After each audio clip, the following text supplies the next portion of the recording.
કાકા હું એલા હવાર માં કકરાટ કરે છે. અરે કાકા તમારું એક કામ હે ને ઈ પાછું અર્જન્ટ હે. અરે બટા અર્જન્ટ ક્યાં ગામ મારી અર્જન્ટ તો યો નો ગયો ગામ મૂકીને. અરે કાકા અર્જન્ટ નહીં, અર્જન્ટ એટલે જલ્દી મારે તમારી ગાડી જોઈએ, કામ છે મારે, જરૂરી કામ છે એમ. એવું એમ ને બટા? પણ મારી ગાડીમાં તો પંચર છે, એ હાલશે નહીં. અરે કાઈ વાંધો નહીં કાકા, તમે મને ખાલી ગાડી દ્યો ને, ઈ તો હું રસ્તામાં હમણાં દોરીને આયલો જઈને પંચર કરાવતો જઈશ. હા હારું હાલ ઉભો રે લેતો આવું.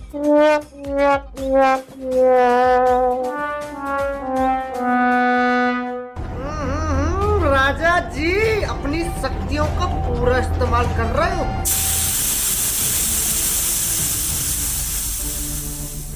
બટા હરામી હો બેટા. હાલે બટા. અરે રેવા દ્યો કાકા, હવે ગાડી નથી જોતી, મારું કામ થઈ ગયું.